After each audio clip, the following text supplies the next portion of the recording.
दीपा और नीता दोनों जेठानी देवरानी। दीपा नौकरी करती थी और नीता घर संभालती थी।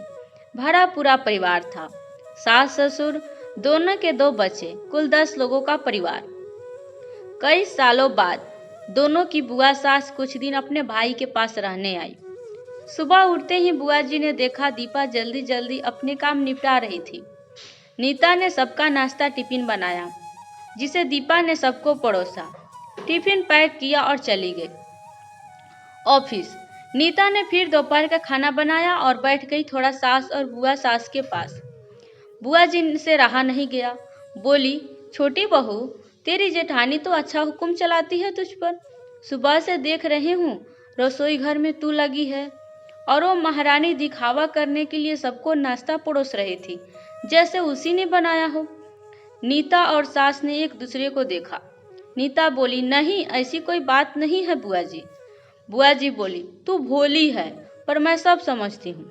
नीता से अब रहा नहीं गया और बोली, बुआ जी, आपको दीपा दीदी के बाकी सबको नाश्ता परोसना दिखा। शायद ये नहीं दिखा कि उन्होंने मुझे भी सबके साथ नाश्ता करवाया। मुझे डांट कर पहले चाय पिलाई, नहीं तो सबको खिलाकर और टिफिन पैक करने में मेरा नाश्ता तो ठंडा हो चुका रहता, या मैं खाती ही नहीं। दीदी सुबह उठकर मंदिर की सफाई करके फूल सजाकर रखती है, तो मम्मी जी का पूजा करने में अच्छा लगता है। मैं तो नहाकर आते ही रसोई में घुस जाती हूँ।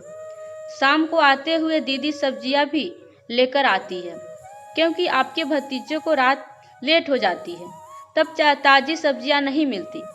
ऑफिस में कितनी मेहनत करनी पड़ती है, फिर ऑफिस में काम करके आकर रात को खाना बनाने में मेरी मदद करती है।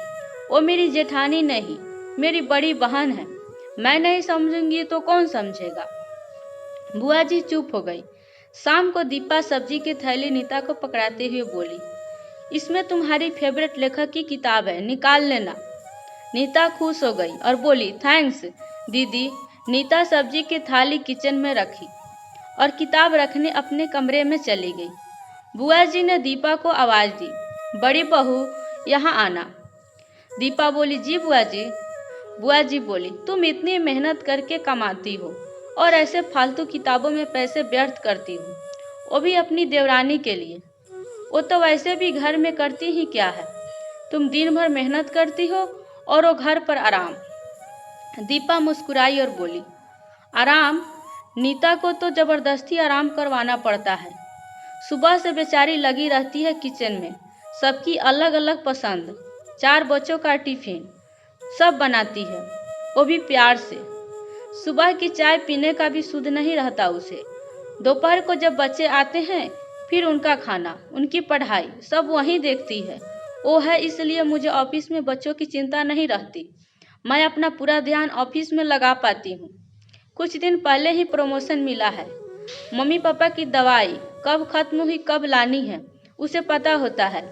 रिश्तेदारों के यहाँ कब फंक्शन है, क्या देना है, सब ध्यान रहता है उसे। घर संभालना कोई छोटी बात नहीं है। मेहमानों की हाव भगत बिना किसी शिकायत के करती है। उसे बस पढ़ने का शौक है। फिर मैं अपनी छोटी बहन की छोटी सी इच्छा पूरी नहीं करूँगी तो कौन करेगा। बुआ जी की बोलती फिर बंद हो गई। दीपा वहाँ से उठकर चली गई। ये सारी बात सास पूजा करते हुए सुन रही थी। बुआ जी के पास आकर बोली, जी, ये दोनों देवरानी जेठानी सगी बहन जैसी है और एक दूसरे का अधूरापन पूरा करती है। मेरे घर की मजबूत नींव है ये दोनों, जैसे हिलाना नामुमकिन है। ऐसी बातें तो कई लोगों ने दोनों को पढ़ाना चाहिए, पर मजाल है दोनों के सामने बालों की बोलती बंद ना की हो। और सास मुस्कुरा दी। बुआ जी की बोलती अब पूरी तरह बंद हो है। दोस्तों, कहानी कैसी लगी? यदि अच्छी लगी हो तो लाइक और कमेंट करना बिल्कुल भी मत भूलिएगा। यदि आप मेरे चैनल पर नए हैं तो सब्सक्राइब जरूर कीजिएगा। आपको कहानी सुनने के लिए बहुत बहुत धन्यवाद।